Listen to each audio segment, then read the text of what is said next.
안녕하십니까. 행복한 아침 이재용입니다. 안녕하세요. 정예은입니다. 새로운 한 주가 시작이 됐습니다. 오늘은 2월 21일 월요일이고요. 뉴스부터 살펴보겠습니다. 네, 첫 번째 소식부터 전해드리겠습니다. 오미크론 변이 대확산으로 연일 10만 명대 코로나19 신규 확진자가 나오는 가운데 재택치료 환자 수도 빠르게 증가하고 있습니다. 신규 확진자가 사흘 연속으로 10만 명대를 기록한 데다 재택치료 환자 수도 일주일 단위로 2배씩 증가하는 더블링 현상을 나타내고 있는데요. 지난 20일 0시 기준 재택치료 환자 수는 45만 493명으로 일주일 전인 지난 13일 21만 4,869명에 비해 2배가 넘습니다. 정부는 지난 10일부터 중증 위험이 큰 집중관리군에만 건강 모니터링을 하는 새로운 재택치료 체계를 시행하고 있는데요. 젊고 경증이거나 무증상인 일반 관리군은 스스로 건강 상태를 관찰하셔야겠습니다. 정부가 거리두기를 풀어가는 동안 재택치료자는 하루에 수만 명씩 늘어가고 있습니다. 재택치료자들은 주말에는 더욱 의료 상담이 어렵다고 호소하면서 24시간 재택치료 상담센터에는 주말 구분 없이 전화가 몰리고 있는데요. 이런 가운데 지난 19일 오전 재택치료 도중 사망하는 사례가 나왔습니다.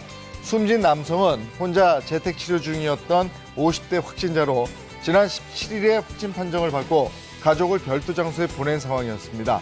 중앙사고수습본부는 이 남성의 기저질환 유무 등에 대해서 조사 결과가 나오는 대로 추후 발표하겠다고 밝혔습니다. 이 먹거리 가격이 줄줄이 오르는 가운데 대표적인 서민의 술, 소주마저도 가격 인상을 피하지는 못했습니다. 오는 23일 수요일부터 소주 가격이 7.9% 인상되는데요. 여기에 4월부터는 주세가 오르면서 맥주값도 비싸지게 됩니다. 그렇게 되면 소주에 맥주, 일명 소맥을 마시는데 10,000원이 넘게 듭니다. 소주업계 1위 하이트진로의 이번 가격 인상은 3년여 만으로 주 원료인 주정과 병뚜껑 등 원부자재 가격이 모두 큰 폭으로 상승해 가격 인상이 불가피했다는 게 업체 설명입니다. 가격 인상 요인이 확실한 만큼 다른 경쟁 업체들도 가격을 올릴 가능성 큽니다. 각종 먹거리 가격 인상에 소주값마저 오르면서 가볍게 소주 한 잔이라는 말은 점점 더 옛말이 되어가고 있습니다. 이번에는 코로나19 현황 살펴보겠습니다. 20일 0시 기준 신규 확진자는 10만 4,829명으로 누적 확진자 수는 196만 명입니다. 한편 코로나19 백신 전국 1차 접종자는 전날보다 약 6천여 명이 늘어나서 총 4,479만 명을 넘어섰고요. 2차 접종자는 4,430만여 명으로 집계됐습니다. 또한 3차 추가 접종자는 3,045만여 명으로 집계됐습니다. 네, 이번엔 날씨 소식 전해드리겠습니다. 한 주의 시작인 오늘도 영하권의 강추위가 기승을 부리겠습니다. 낮 동안에도 찬바람이 강하게 불면서 종일 날이 춥게 느껴지겠는데요. 이 추위 속에 수도권과 영서 지역 1cm 안팎의 눈이 올 것으로 보입니다. 보행과 차량 운전에 유의해 주셔야겠습니다. 이어서 오늘 기온 보겠습니다. 오늘 아침 최저 기온 영하 10도에서 2도, 한낮 최고 기온 1도에서 9도 선이 예상됩니다. 예년 기온을 밑돌면서 강추위가 예상되는 만큼 외출하실 때는 따뜻한 옷차림으로 보온에 신경 써주셔야겠습니다. 2월 21일 월요일 행복한 아침 지금 시작합니다.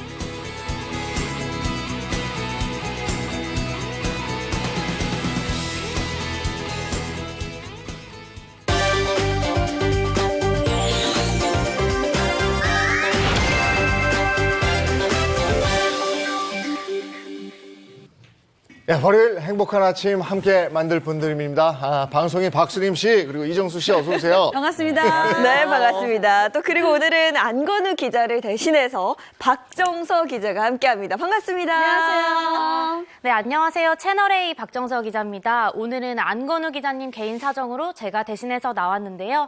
여러분이 활기차고 신나는 월요일 보내실 수 있도록 최선을 다하겠습니다. 좋다. 네, 앞에 인사 말씀만 들어도 네. 똑소리가 나요. 그러니까요. 그러니까요. 못 돌아오겠는데? 안 기자 못 돌아오겠어. 월요일입니다. 자동차 얘기부터 나눠야죠. 네, 벌써 3월이 코앞으로 다가왔는데요. 이렇게 날이 따뜻해지면 봄 햇살을 만끽하러 자전거 타러 많이들 나가실 텐데요. 네. 수림 씨나 정수 씨는 어떠신가요? 봄이면 또 우리 한강을 쫙 자전거 타면서 달려줘야죠. 너무 좋죠. 라라라라라라 날 좋아한다면 이거 그분 아닌가요? 손예진이 아니야 박수림이야 그렇게 달리고 싶어 진짜. 진짜 막 진짜 이 팔 이렇게 딱 들고서는 막 이렇게. 겨드랑이 바람 좀 솔솔 통하게 해갖고 막 자전거 이렇게 막 이렇게 막 자리 좀 누려야 되는데 말이죠. 그러면 안 되지. 자전거 타고 이러고 다니면 어떡해. 잡아야죠. 그렇게 묘기 부리는 사람도 있어. 꼭 있어요. 네, 그렇습니다. 이 도로에는 네. 자동차만 있는 게 아니죠. 특히 최근에 배달이 늘면서 이 자전거나 이륜차가 도로에 부쩍 많아졌는데요. 그에 따라서 안전 불이행으로 인한 사고도 역시 많아졌습니다. 네. 그래서 준비한 오늘의 주제는 도로 위에 두 발 달린 무법자들입니다. 뭔가 갑자기 툭 튀어나왔을 때 우리는 그걸 갑툭튀라고 표현을 하죠. 이 첫 번째 영상은 상상도 못한 갑툭튀의 정체인데요. 이 대체 무엇이었을지 영상으로 보시죠. 뭐야? 이거죠. 뭐 아직 안 쏘고 현재의 있는데. 한 나들목입니다. 네, 그러네. 이 운전자가 자동차 전용 도로에서 빠져나가는 구간을 지나서 이 왼쪽 본도로로 진입하려고 불안한데요? 하는데요. 일단 가고 있죠. 뭐가 나올까? 그런데 그 순간 왼쪽에서 어허. 나타난 상상도 못할 정체, 바로 자전거였습니다. 자동차 운전자가 보시면은 급히 핸들을 왼쪽으로 돌렸지만 사고를 피할 수 없었고요. 예. 이 자전거와 함께 전신주까지 들이받고 말았습니다. 아니 거기서 자전거가 어떻게 나와요? 그거 상상도 못했을 것 같은데요. 당연하죠. 네, 당시 자전거를 운전한 운전자는 이제 80대 남성이었는데요. 다행히 사고 직후 특별한 이상 소견이 없다는 의사의 진단을 받고 당일 퇴원했다고 합니다. 하지만 문제는 차량 운전자에게 있었는데요. 이 사고의 충격으로 인해서 수리 불가 판정을 받고 결국 폐차까지 했다고 합니다. 왜요? 아니 그냥 멀쩡하게 도로를 운전하고 있었는데 정말 갑자기 튀어나온 자전거 때문에 폐차도 하게 되고요. 운전자 많이 억울했을 것 같은데요? 네, 그렇습니다. 이 자전거가 나온 곳은 8차선 도로에서 굉장히 안쪽이었는데요. 그래. 이 자동차 운전자는 자동차 전용 도로인데 이 자전거가 튀어나올 줄은 생각도 못했다며 아이, 그럼요. 억울함을 토로했습니다. 이 또 자동차 운전자가 급히 제동을 걸었을 때도 자전거 운전자는 이 전방 주시를 하기보다는 그대로 차 앞을 가로질러 가는 모습이 블랙박스에 찍히기도 했습니다. 이제 저런 돌발 상황이 생길 수 있거든요.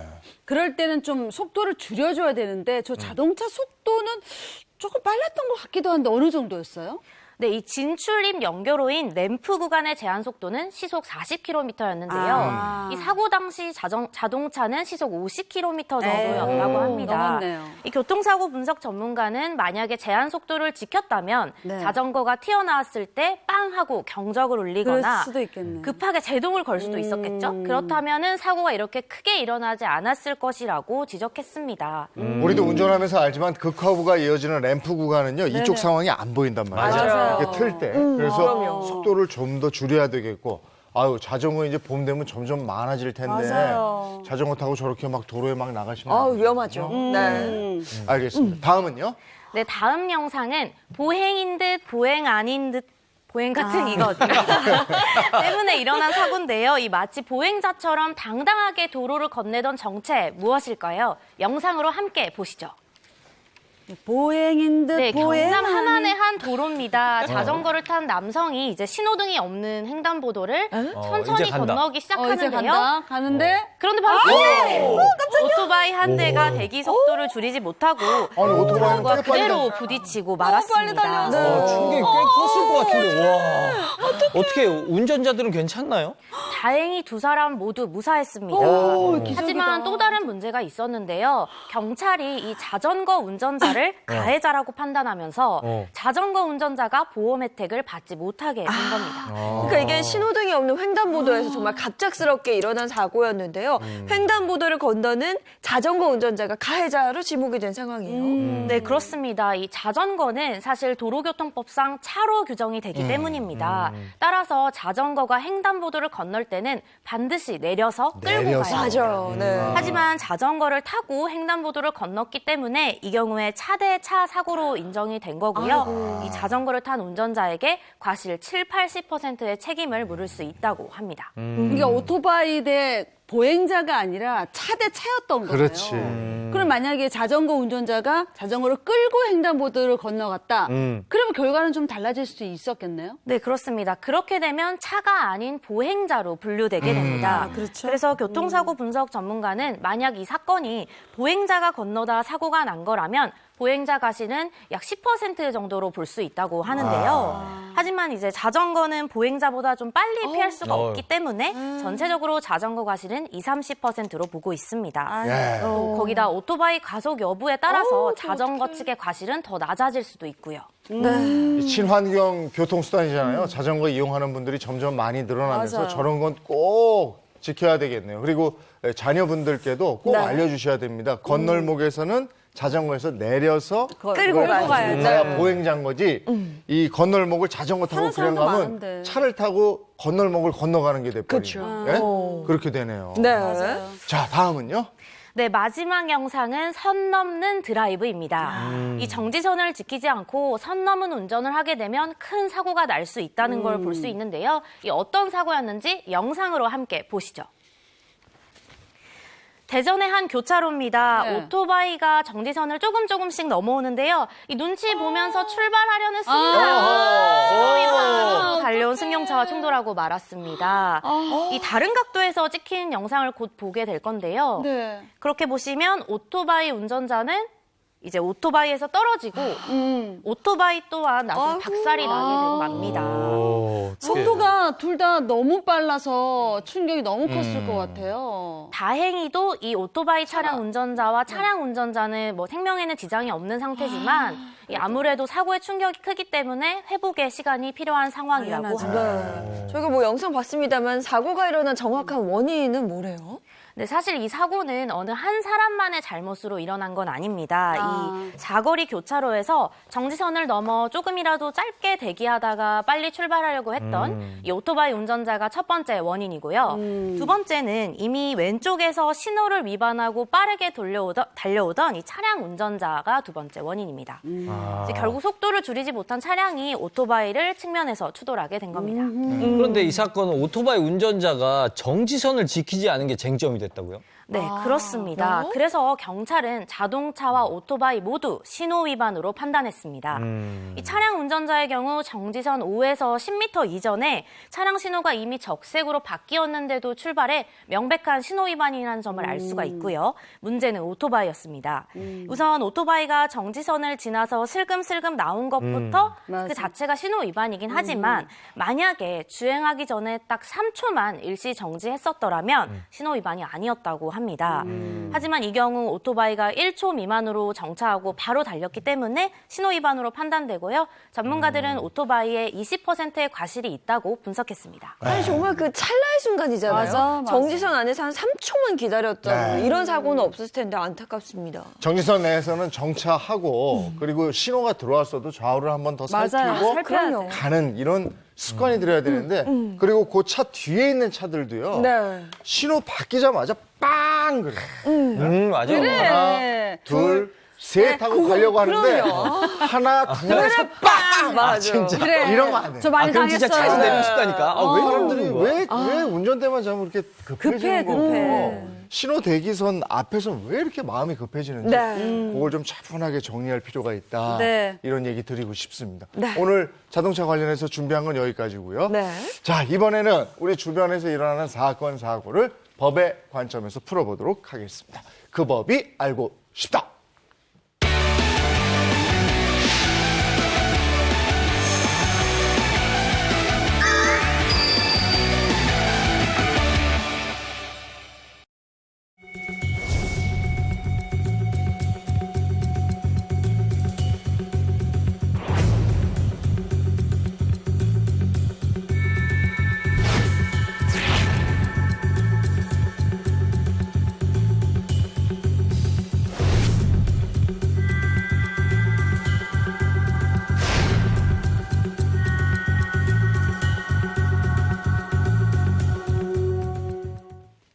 네, 그 법이 알고 싶다. 이인철, 허주연 변호사입니다. 어서 오세요. 안녕하세요. 반갑습니다. 자, 첫 번째 사연부터 갈까요? 네, 첫 번째 사연. 새벽마다 이것을 남기는 남자요. 새벽마다 신문을 남기는 남자. 아니 뭐 쪽지나 메모 문자. 이런 거 아닐까요? 문자를. 문자를 그렇죠. 한번 그것도 보겠습니다. 그렇지만. 새벽마다 뭘 남겼을까요? 나 진짜. 이게 또 뭐야? 저게 나무? 자, 사연을 꽁트로 준비해봤습니다. 여성 역할은 제가 하고 수상한 범인 역할은 이정수 씨가.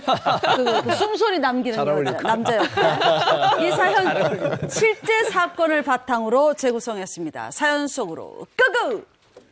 저는 요즘 통 잠을 못 자고 있습니다. 왜냐고요? 새벽만 되면 발신번호 표시 제한으로 공포의 전화가 걸려오기 때문입니다. 가장 이상한 건 상대방이 말을 한마디도 하지 않고 이상한 숨소리만 낸다는 거였습니다.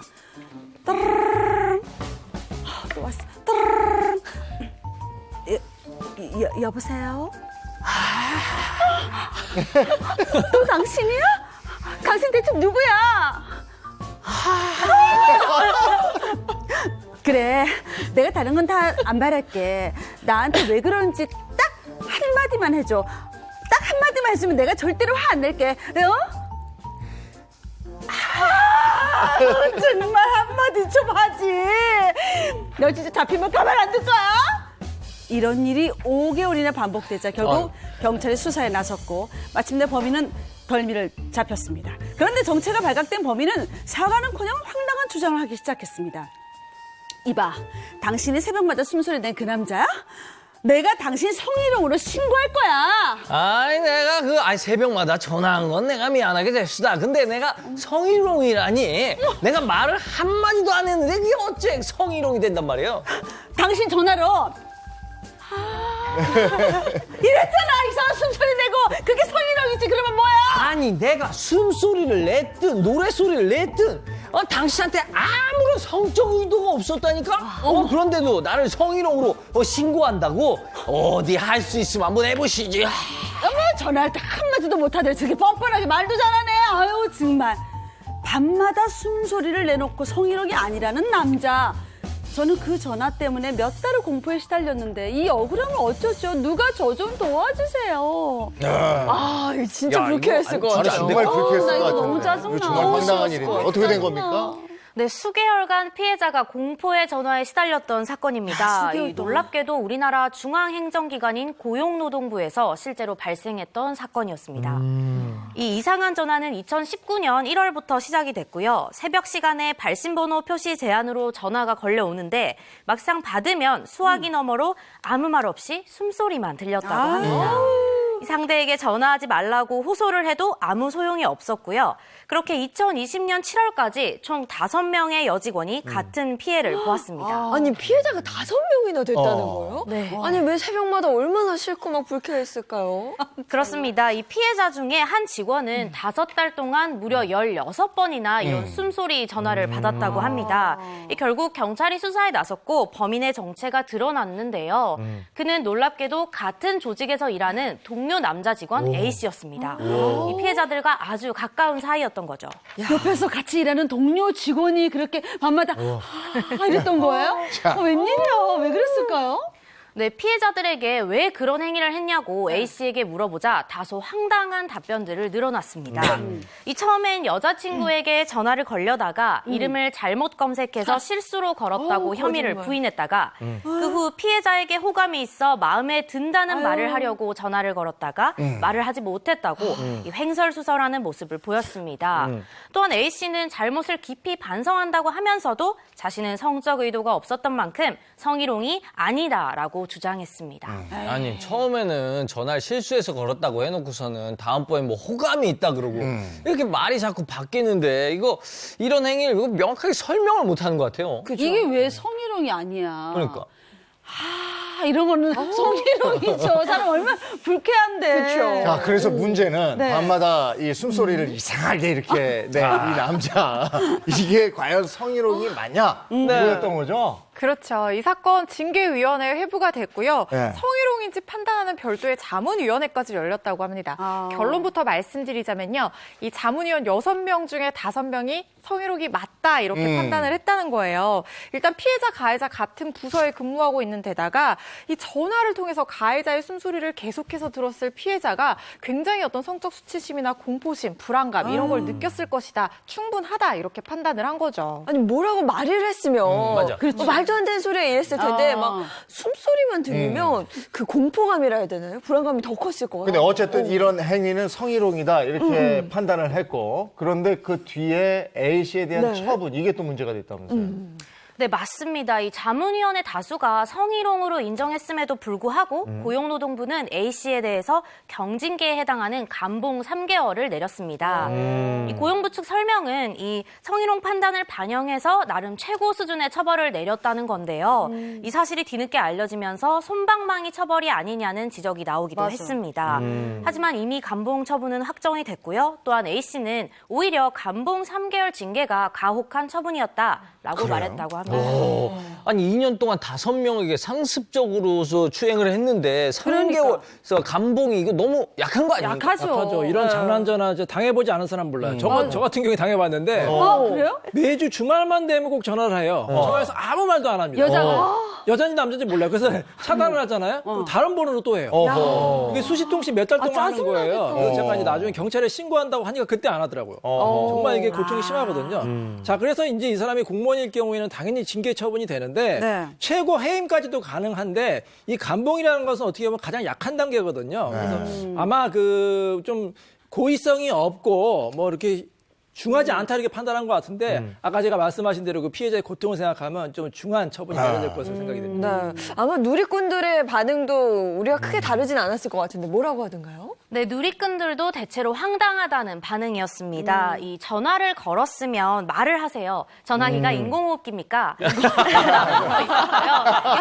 의도가 없었으면 왜 잘 읽는다, 잘 여직원한테만 전화했나요? 라며 가해자가 성적 의도가 없었다고 말한 것에 반문하기도 했습니다. 또 공무원이 저런 행동을 한 건데 가벼운 처벌만 했다고? 감봉이 징계인가요? 제대로 좀 하세요. 라며 이번 처분이 아쉽다는 의견도 다수였습니다.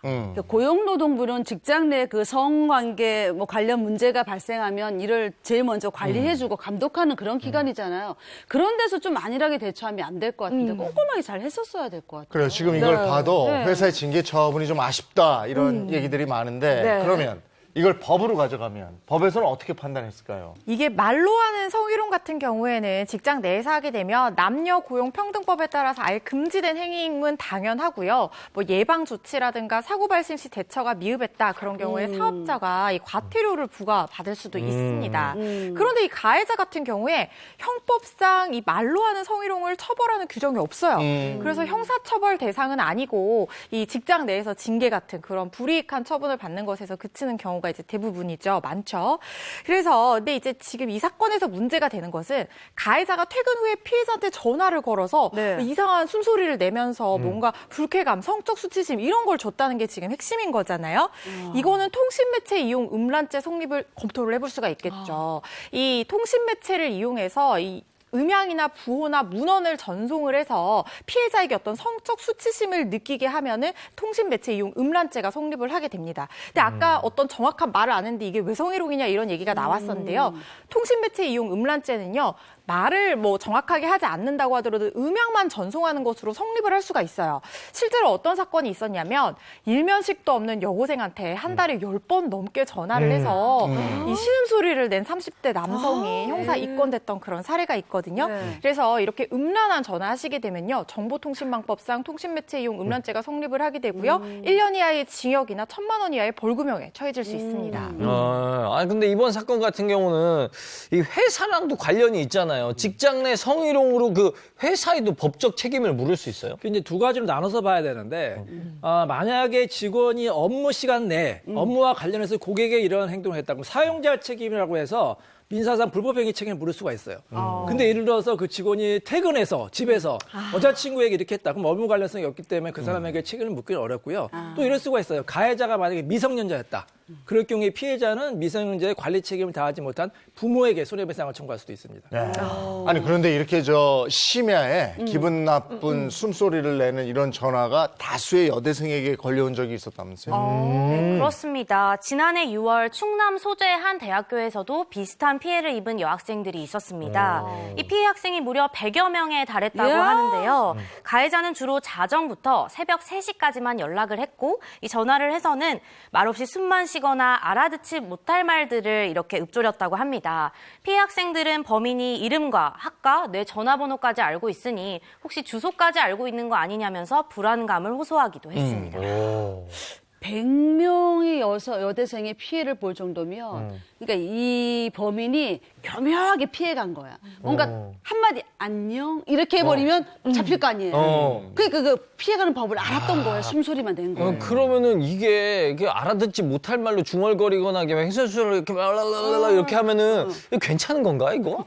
벌 받아야죠. 벌 받아야지. 네. 이게 성적 수치심까지는 아니라고 하더라도요. 네. 말씀하신 것처럼 말을 안 하거나 뭐 알아들을 수 없는 말을 계속해서 중얼거리면서 정당한 이유 없이 타인한테 뭐 전화, 문자, 뭐 편지 이런 걸 하게 되면은 그래서 이제 상대방에게 불안감, 공포심 이런 걸 조성하게 되면 경범죄 처벌법상 처벌 대상이 될 수 있어요. 10만 원 이하 처벌은 좀 약합니다. 10만 원 이하의 벌금, 구류 또는 과료의 형을 받으실 수가 있게 되고요.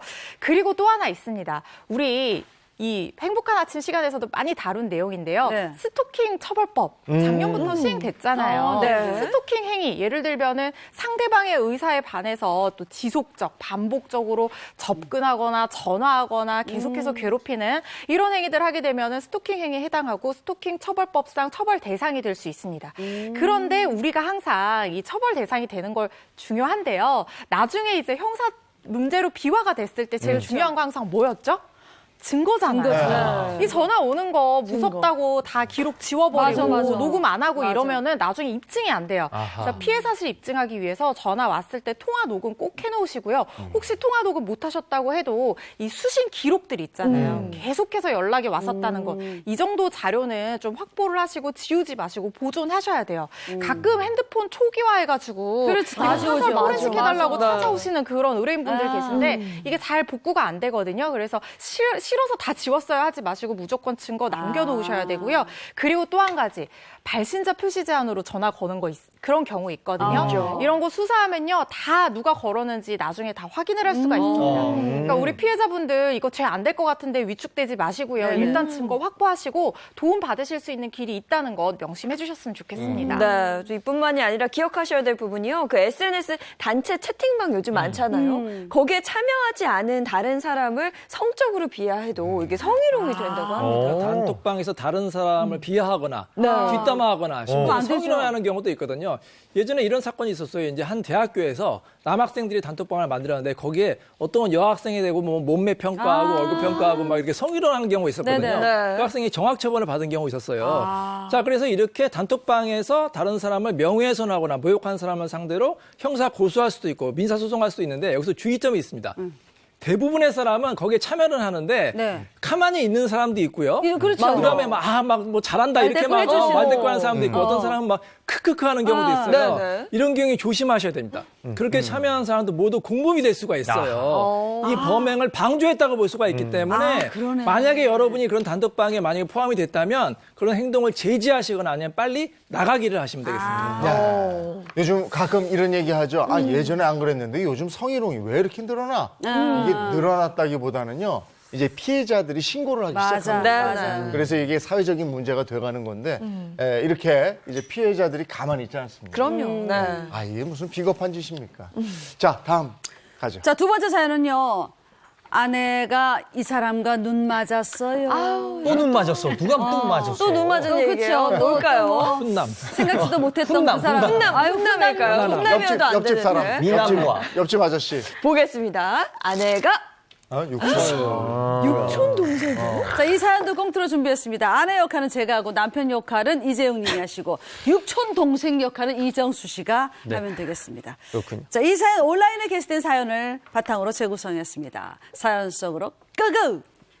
저는 요즘 일생일대의 고민에 빠졌습니다. 얼마 전에 태어난 제 아이가 글쎄 발가락도 저를 닮지 않은 겁니다. 혼자서만 끙끙 앓던 저는 아내와 친한 육촌 동생을 불러 고민을 털어놨습니다. 예잖아. 얼마 전에 태어난 아이가 나를 하나도 안 닮았어. 그래. 나보다는 차라리 차라리 닮았구만. 에? 저를요? 리얼한데? 저 무슨 황당 말씀이세요? 저 형님. 형님 아이가 왜 저를 닮아요? 예? 근데 자네 왜 이렇게 손을 떨어? 아니요. 제가 언제 떨었다고 그러십니까? 어떤 위로에도 의심이 가시지 않았던 저는 몰래 아이와 저의 유전자 검사를 맡겼고 그 결과 아이가 정말 제 친자가 아니라는 처참한 결과를 마주하고 말았어요. 당신 이게 어떻게 된 거야? 어? 내 아이가 아니라는 이 말이야. 유난 떨지 마. 결국 알아버렸네. 그래, 당신 아이 아니야. 그래도 그동안 집안일이나 육아는 내가 다 했으니까 위자료나 두둑히 챙겨줘. 아니, 두 분 왜 그러세요? 진정하시고 차분히 대화를 좀 푸시죠. 자네 또 뭐야? 에? 우리 둘 문제니까 자네 좀 빠져. 종수야 괜찮아? 넘어지는 신용이라도 했었어야지. 괜찮아? 당신! 이 사람 함부로 다루지 마. 이 사람 우리의 아빠야. 뭐야? 에? 당신이 지금 제정신이야? 정수는 당신 육촌 동생이야 이 사람아. 알아 안 되고. 사랑해 이 사람.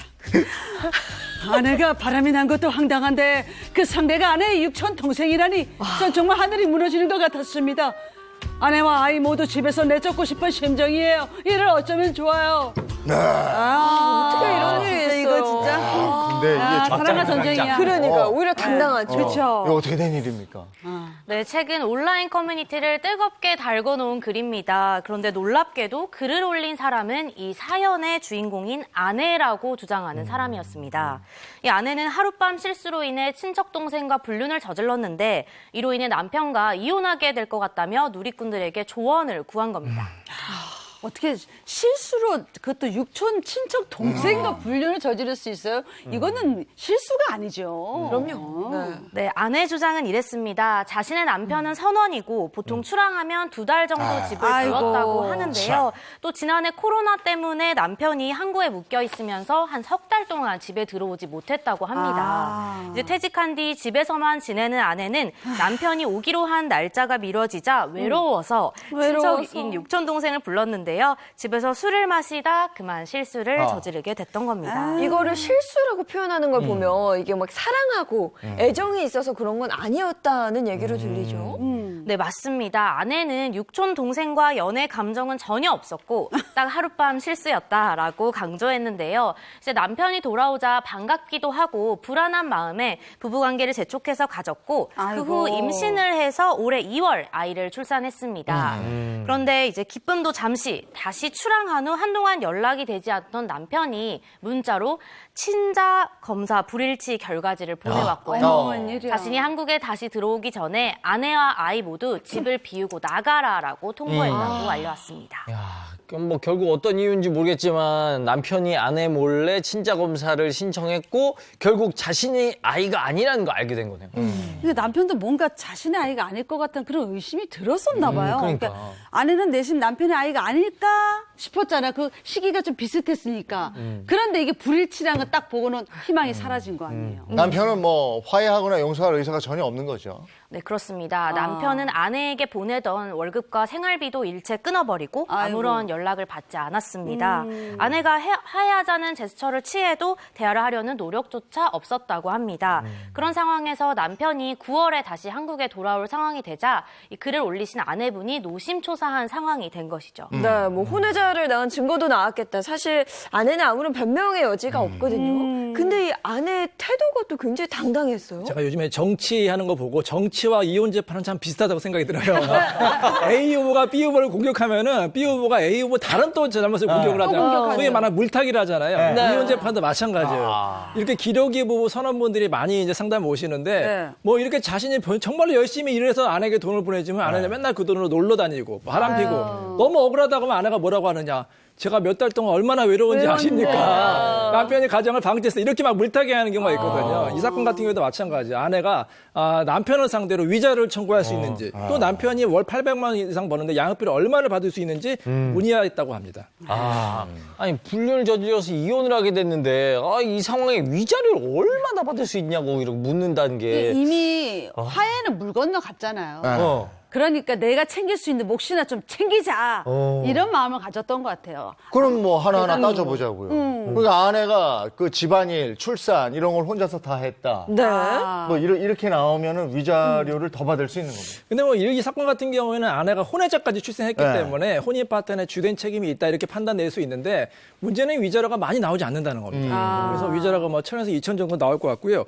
오히려 남편이 재산이 많으면 아내가 자신의 기여도를 주장해서 재산 분할을 청구할 수가 있습니다. 그래서 남편은 이 경우에 어쩔 수 없이 아내 외에 상간남을 상대로 위자료 청구를 할 수가 있고요. 또한 이제 자녀가 출생했기 때문에 부부의 자녀로 이제 추정이 되기 때문에 친생 부인의 소를 제기해야 될 것으로 생각이 됩니다. 네. 근데 저는 가장 황당한 게 남편의 수입이 800만 원 정도 됐는데 양육비를 제가 얼마 받을 수 있을까요? 라고 물었거든요.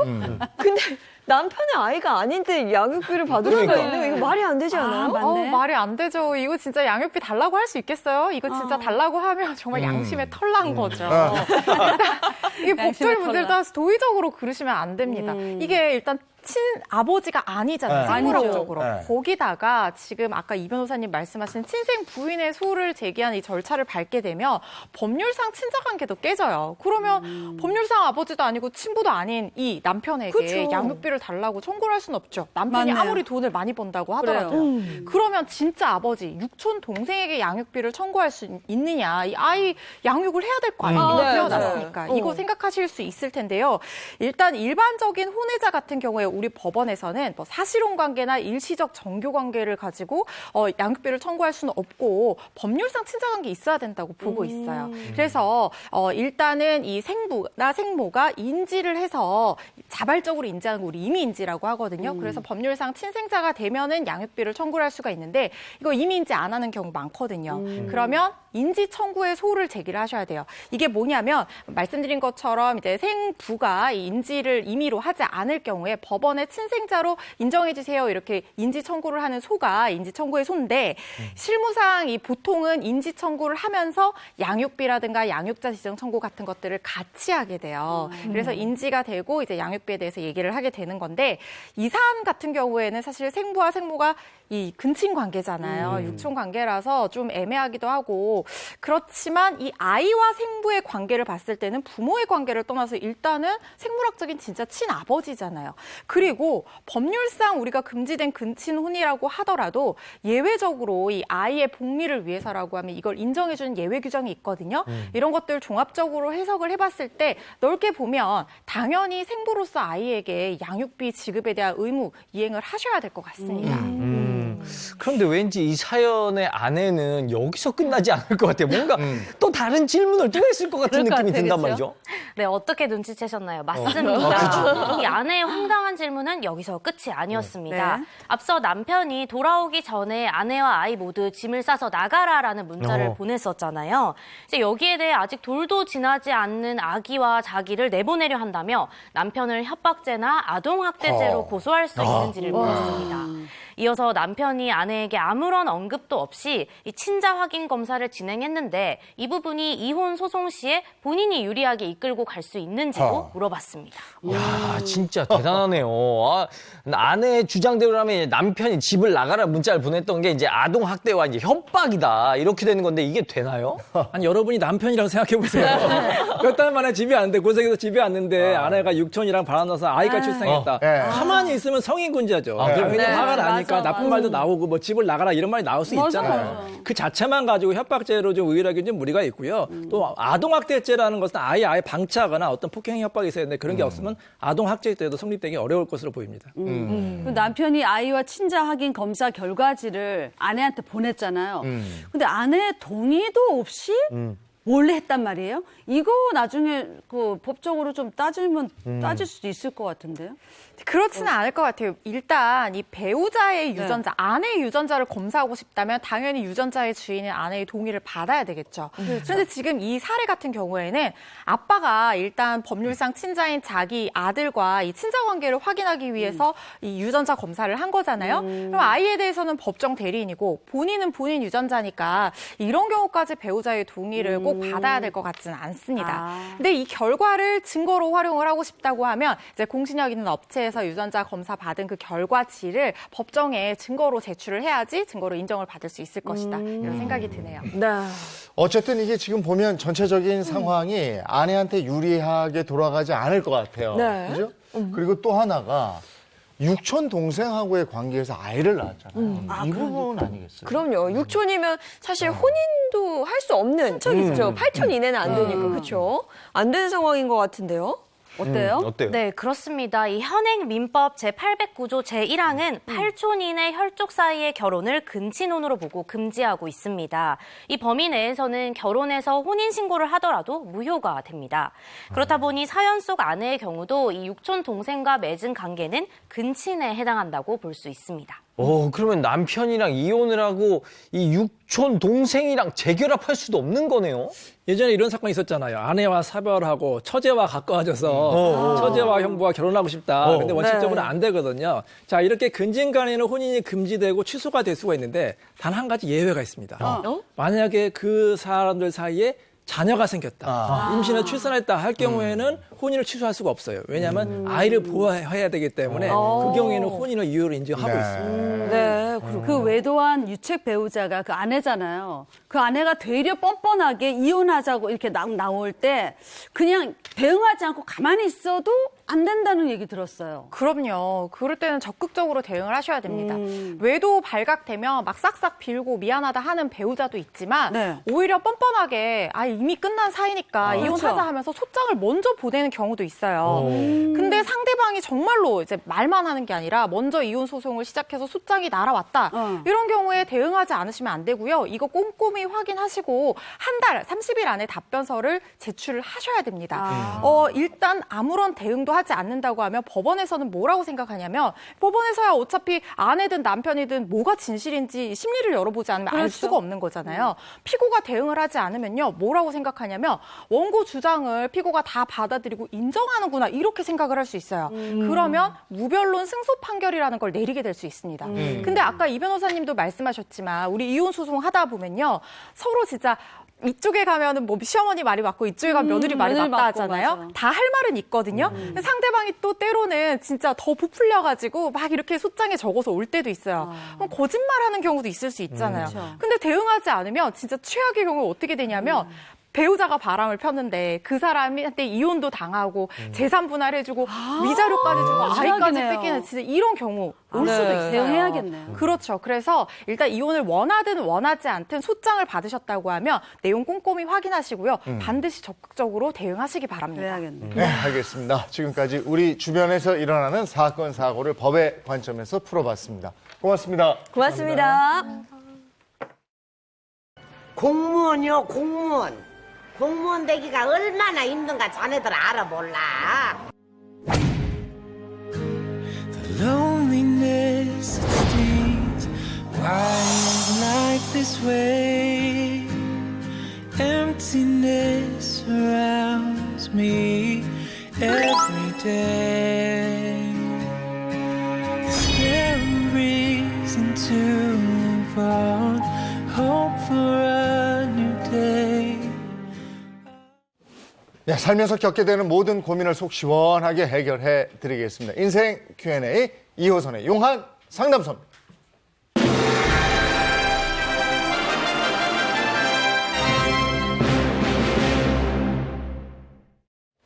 네, 이호선 전문가입니다. 어서 오세요. 안녕하세요. 네, 반갑습니다. 자, 오늘은 또 어떤 사연이 들어와 있을지 궁금한데요. 사연자 바로 만나보도록 하겠습니다. 안녕하세요. 어디 사는 누구신가요? 안녕하세요. 저는 30대 후반의 주부고요. 형님이랑 저를 대놓고 차별하는 시댁 때문에 이 자리에 나왔습니다.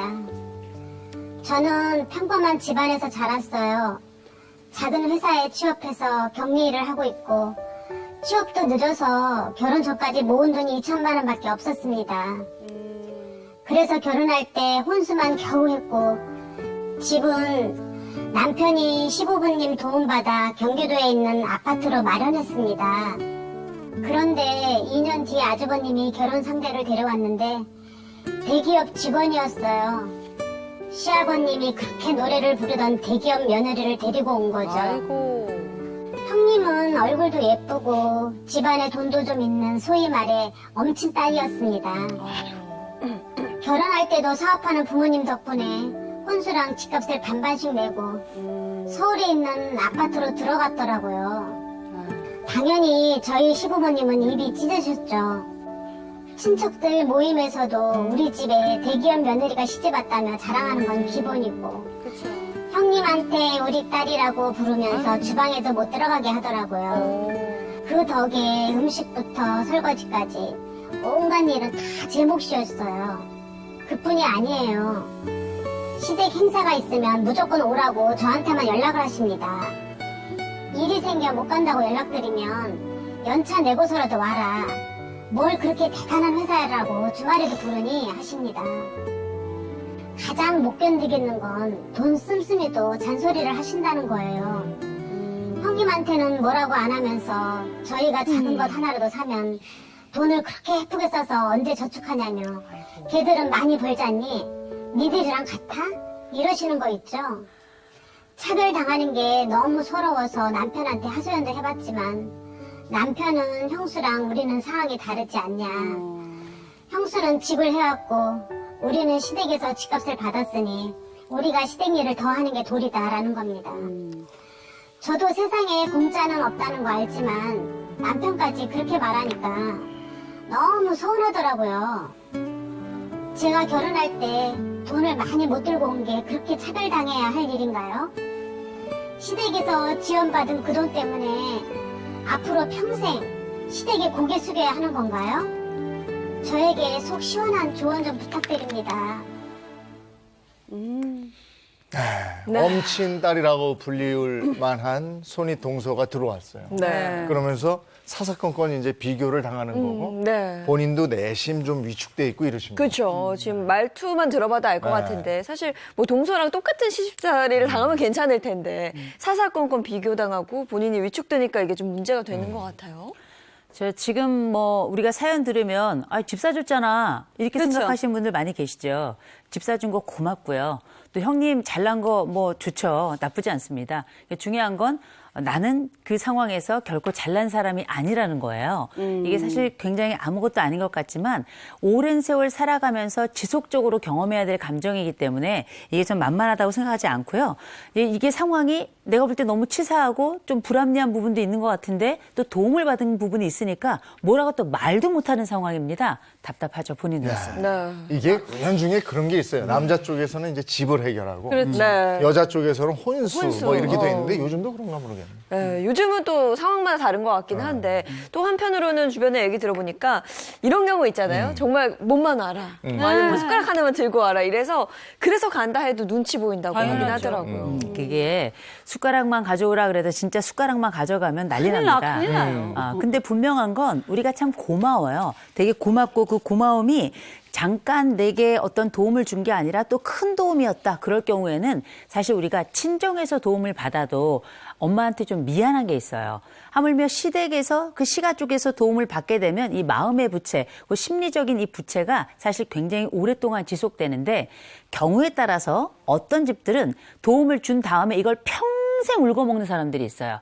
내가 너를 그때 얼마를 도왔잖니? 그때 내가 너를 얼마를 줬잖니? 근데 알고 보면 그 금액이 작고 크고 상관없이 계속 울고 먹으면 그 부분이 듣는 사람 입장에서는 굉장히 불편합니다. 되게 치사하고요.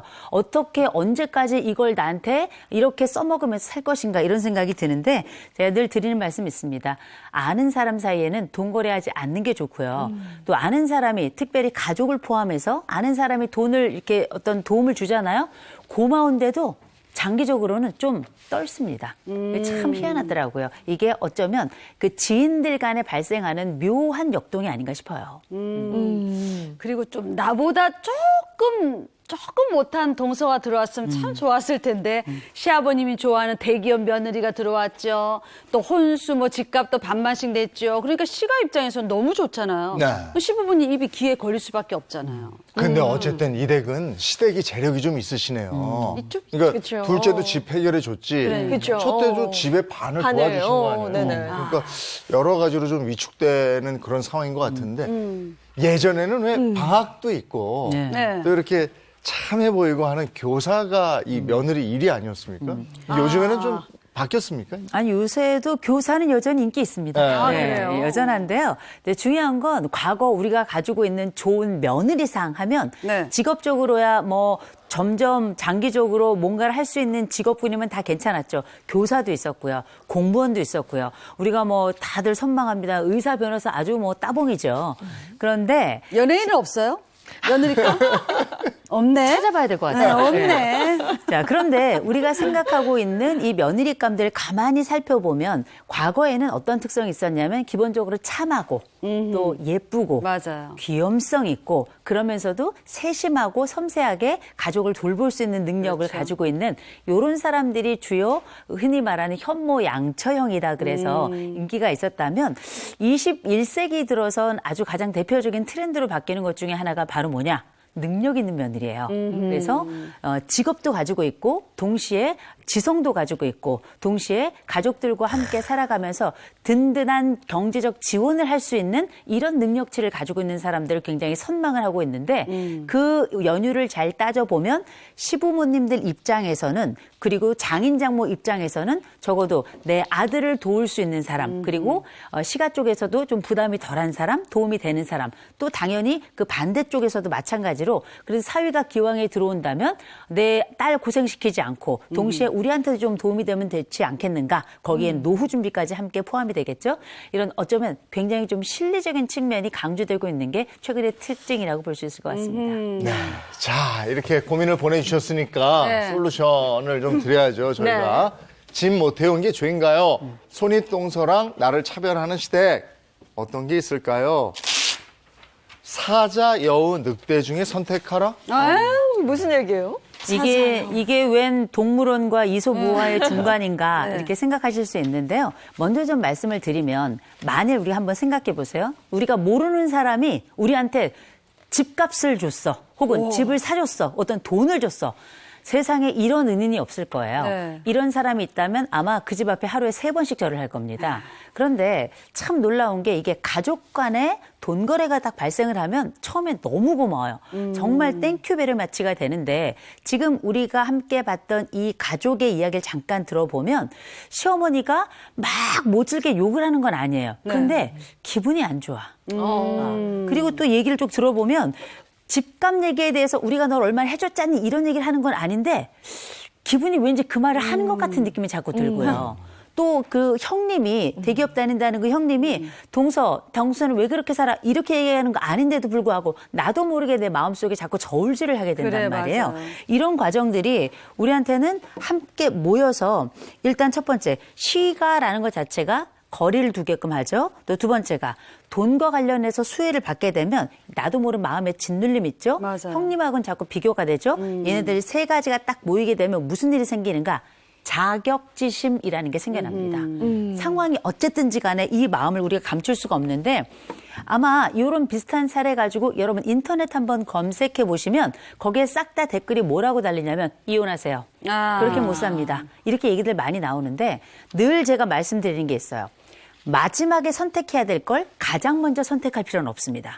그 말씀 꼭 드리고 싶고요. 또 한 가지는 그래? 그럼 어떻게? 잘 되면 최고죠. 그래서 내가 어머니 그때 돈 빌려주셨죠? 그때 돈 주셨죠? 이제 갚겠습니다. 너무 시나리오가 좋죠. 근데 인생이 그렇게 안 되잖아요. 그렇다고 이자를 따박따박 내겠습니다라고 지금 시점에 와서 이야기하는 것도 상당히 어색하기 때문에 그때 우리 마음에 드는 생각은 뭐냐. 나는 왜 이렇게 평생 돈에 멱살 잡혀 살아야 되나? 이런 내 가지고 있는 환경에 대한 이런 안타까운 그리고 내가 살아가고 있는 앞으로 미래에 대한 염려 이런 것들도 함께 동반이 되기 때문에 때문에 이 시점에 이미 마음은 정글이죠. 네. 하긴 이 상황에서 뭐 시가에서 지원해준 돈을 제가 뭐 매달 갚겠습니다. 뭐 이자를 내겠습니다. 이래도 동서랑의 뭐 비교가 끊이진 않을 것 같아요. 그냥 계속 갈 것 같아요. 맞아. 그러니까 우리가 이때 그야말로 선택을 전 해야 될 때라고 생각하는데요. 그러면 지금 이 시점에 내가 시가와의 관계를 어떻게 정립할 것인가. 이건 나의 정체성이기도 하고 동시에 시가와의 관계이기도 할 텐데요. 그래서 제가 말씀드린 게 사자와 그리고 두 번째 나와 있는 여우와 나머지 늑대 이 세 가지입니다. 사자라고 하는 건 어쨌든 허울이 좋다 이런 얘기 있습니다만 장악하는 자예요. 그래서 시어머니께서 늘 말씀하시잖아요. 야 가족 행사 있을 때 너 와서 일을 해라. 근데 그게 봤더니 주로 부엌 일이라 속상해요. 왜 형님은 하지 않는 그 일은 내가 해야 되나. 근데 만일 내가 이 일에 대해서 아예 나서서 그래 이 영역은 내가 하겠어. 형님 손도 대지 마. 그래서 아예 그 영역을 장악하면서 인정을 받거나 아니면 두 번째 여우라는 건 뭘 이야기하냐면 때로는 쓱 들어가는 것 같지만 눈치껏 빠지기도 하고 대충 하기도 하고 적당히 해낼 수 있는 눈치 있는 동물이 바로 이 여우거든요. 이렇게 하든지 아니면 늑대라는 건 잡아 뜯는 동물입니다. 그래서 확 한번 물어보고 한번 치받아 보는 건데요. 각각이 가지고 있는 특성도 있고 각각이 가지고 있는 장단점도 있습니다만 한 가지는 택하셔야 될 것 같아요. 그래야 지금 현재 내가 가지고 있는 이 상한 마음이나 앞으로에 대한 염려에 대해서 방향을 잡을 수 있을 것 같은데 이제 분명한 건 에너지가 있는 분이어야 사자할 수 있습니다. 맞아요. 그리고 융통성이 있어야 여우할 수 있고요. 그리고 끝까지 뚝심 가지고 밀어붙일 힘이 있어야 늑대도 하는 겁니다. 맞아요. 그래서 이 요소들 중에 내가 어떤 것이 있는가를 살펴봐야 되는데 만일 내가 에너지도 없고 나는 주도성도 별로 없어. 그럴 경우에는 이제 뭐 여우 영역에 들어가면 좋긴 하겠습니다만 그럼에도 불구하고 내가 별로 자신이 없다 할 때는 두 가지 방법이 있습니다. 하나, 갑자기 내가 엄청 잘 되는 방법이 있고요.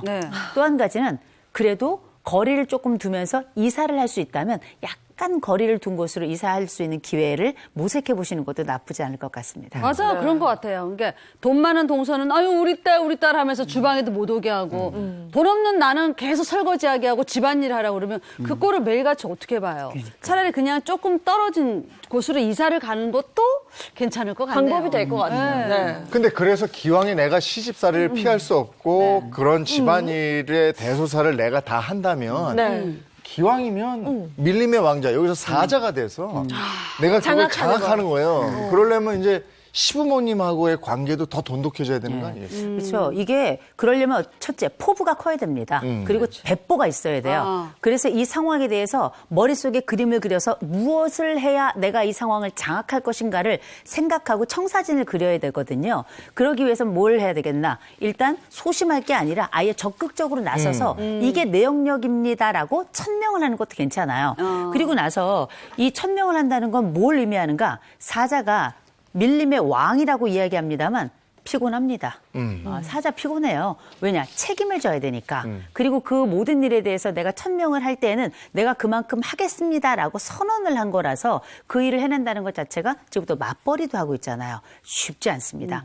그리고 무엇보다 이 사자가 됐을 때 또 고려해야 될 점이 하나 있는데 그게 바로 뭐냐? 지금 이미 우리 딸하고 인정받고 사랑받고 있는 형님하고의 대치 관계가 발생할 거예요. 이런 예상치 못했던 또 하나의 관계 설정이 있기 때문에 이런 것들에 대한 고려가 충분히 된다면 사자 역할 가능하겠죠. 네. 아니면 아예 맨날 나만 설거지하고 그리고 나만 무시당하는데 늑대가 되자. 들이받는 거예요. 그러면 좋은 점도 있고 나쁜 점도 있을 것 같은데요. 일단 끝까지 싸우려면 힘듭니다. 첫 번째는 힘들고 맞아. 두 번째는 뭐냐? 배은망덕하다는 얘기를 감수해야 될 거예요. 이렇게 도와줬는데 네가 우리를 이렇게 치받아? 우리 이렇게 뜯어? 이렇게 생각을 하는 부모님들의 생각에 그 눈초리를 견뎌야 될 거고 무엇보다 늑대가 됐을 때 가장 힘든 점 뭐냐면 남편을 설득해야 돼요. 남편하고의 또 다른 감정적 갈등 안에 들어갈 수 있기 때문에 이건 역시 쉽지 않고 일단 선택하면 끝까지 가게 되는데 되게 이런 역할을 선택했을 때에는 최종적으로 이혼에 도달하는 경우가 많았습니다. 네. 자, 두 번째 솔루션 보겠습니다. 남편의 말보다 감정을 읽어라. 우리가 이 남편의 얘기를 아내가 딱 들었을 때 굉장히 섭섭했을 거예요. 우리가 돈 받았는데 잘해야 되지 않냐? 이런 얘기를 하는데 가만 생각해 보면 남편 입장도 아내하고 별로 다르지 않아요.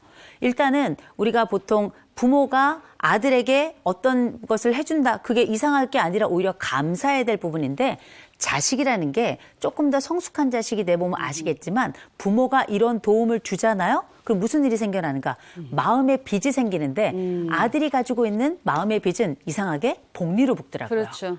부모를 부양을 해야 된다는 사회적인 어떤 관례적인 심리적 부담을 더 가지고 있는 게 아들이잖아요. 아무리 둘째라도. 그래서 이런 상황에서는 이 아들이 가지고 있는 심리적인 부채감은 훨씬 더 큰 상황에 아내가 보여주는 여러 상황들이 도움이 되는 게 아니라 마이너스가 된다고 생각한다면 부부간의 갈등은 또 커질 수밖에 없거든요. 이 시점에 이걸 생각하셔야 됩니다. 먼저 남편이 어떤 상황에 처해 있는지를 한 번은 보셔야 돼요. 그의 감정이 어떤가. 뭐냐. 형제로서는 형과 여전히 경쟁을 해야 되고요. 또 아들로서는 내가 부모님에게 괜찮은 아들이 여전히 되고 싶고요. 더군다나 내가 또 남편으로서도 이걸 또 중재를 해야 되고요. 그러면서 동시에 나는 약간 가지고 있는 이 부채감 같은 것도 여전히 지울 수가 없고 사중고에 시달리고 있는 거거든요. 이럴 때 이 남편하고 갈등 상황에 있는 게 과연 나에게나 내 남편에게나 도움이 될지를 한번 생각해 보시고 오히려 남편을 내 편으로 만드는 게 그나마 처해 있는 상황에서 동질감도 얻으면서 동시에 상황을 훨씬 더 수월하게 풀어갈 수 있는 굉장히 중요한 키가 될 거라고 저는 봐요. 네. 그 손윗동서랑 비교되는 게 서운해서 남편한테 얘기했잖아요. 그러니까 남편이 그 형수랑 우리 상황이 같아? 거기는 집을 해왔고 우린 집을 받았잖아. 그러니까 시댁에 잘해야 돼. 이렇게 처음 말을 들었을 때는 되게 서운하죠. 근데도 그렇게 말한 남편의 마음은 또 얼마나 불불 끓었을까 이런 생각도 들긴 들어요. 이게 부당함과 속상함은 좀 달라요.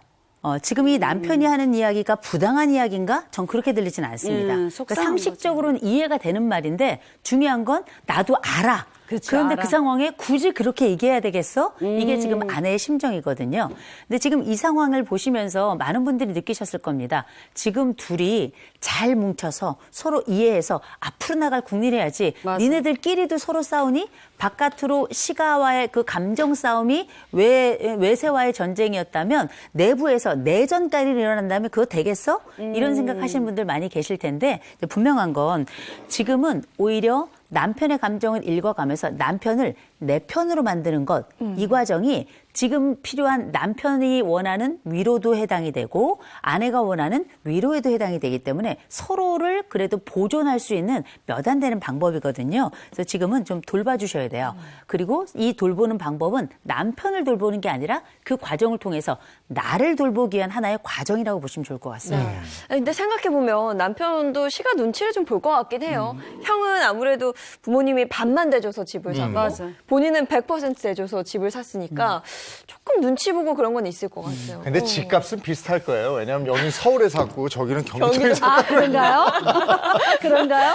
근데 그게 있어요. 형제 간에도 네. 약간 이렇게 경쟁의식이나 라이벌의식 같은 게 있다고. 그래서 남편도 조금 위축된 게 있을 거예요. 네네. 근데 이럴 때 아내가 남편의 그런 속마음을 좀 이해를 하고 좀 위로해 주거나 이러면 편히 대주면. 남편도 아내한테 미안하고 그래서 더 잘해줘야지 내가 이 여자한테 이런 생각도 들 거거든요. 그럼요. 그러니까 지금 남편을 돌보는 이유는 엄밀히 말하면 나를 돌보는 과정이에요. 그래서 남편을 위로를 해주면 남편 생각할 거예요.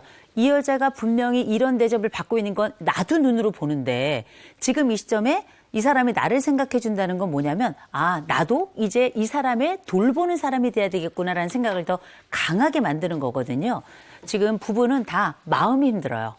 둘 다 마음이 힘든 상황이기 때문에 상황이 나쁜 건 아니에요. 물리적 상황은 나쁘지 않지만 둘 다 마음이 힘든 상태라 그 마음을 조금씩만 읽어준다면 서로의 편이 되어서 훨씬 더 수월하게 지금의 상황을 잘 버틸 수 있을 것이다 라고 봅니다. 저는 아까 그 사연에서 돈 그 씀씀이로 막 시어머님이 막 이렇게 지적하는 거 좀 속상한 게 큰 것도 아니고 작은 거 하나 샀는데 얘 첫째네는 많이 벌잖니 너희는 그렇게 돈을 헤프게 써가지고 언제 저축할래 이런 얘기하면서 비교하는 거는 아이고, 속상하죠. 좀 너무했다 싶은 생각이 들더라고요. 네. 우리가 이제 마음 같아서는 어머니 이러지 마세요.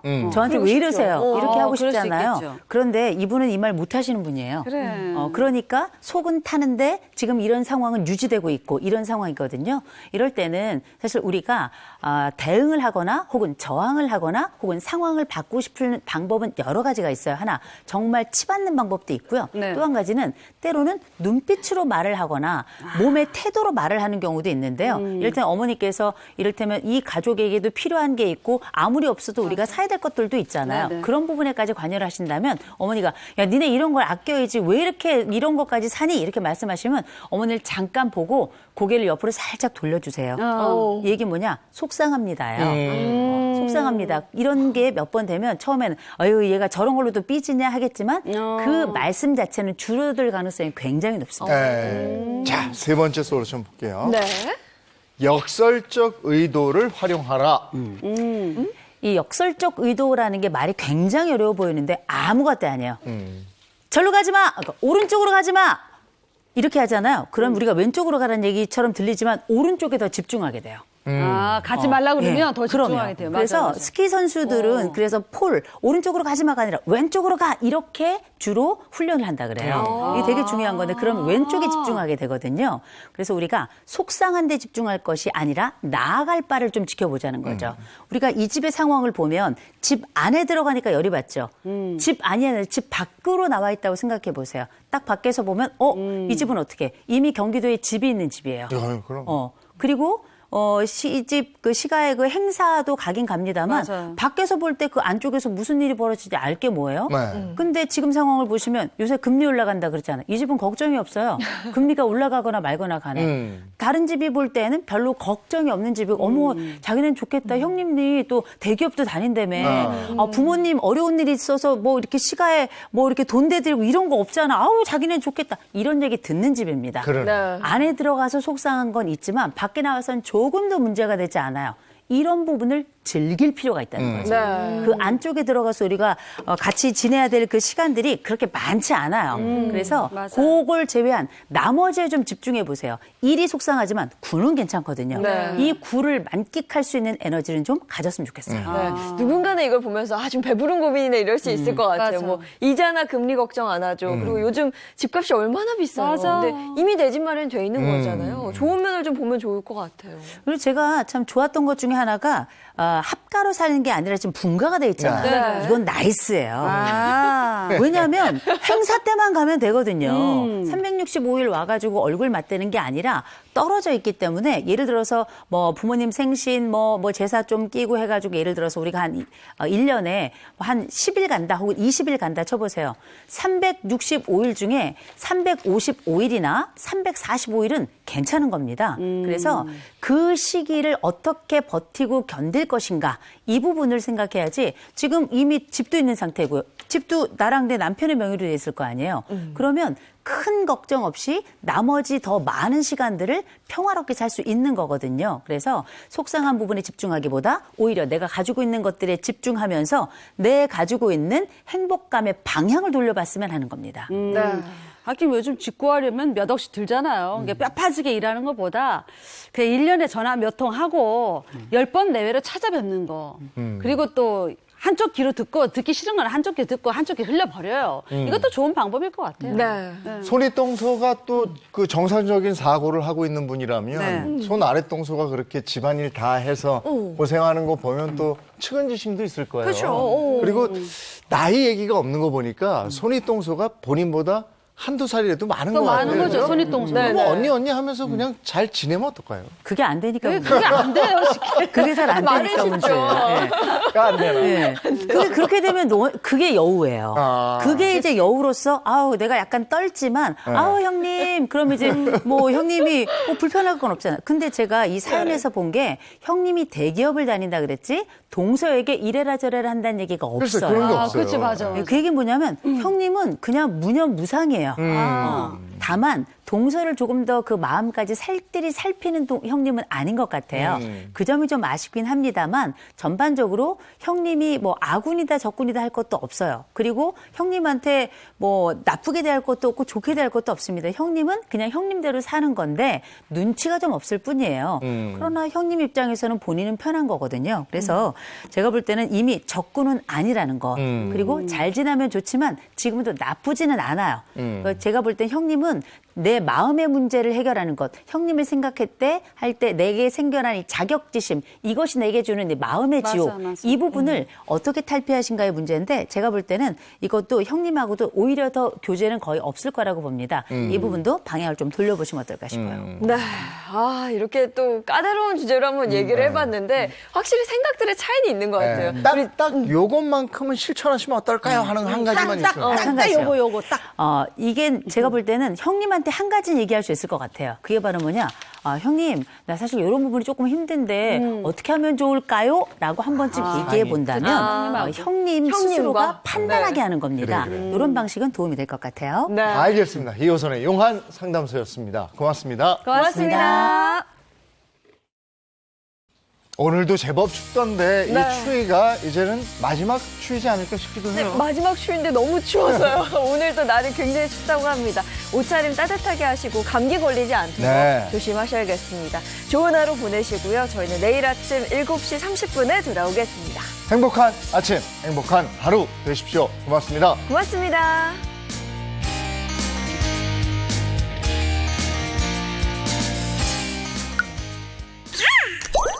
채널 A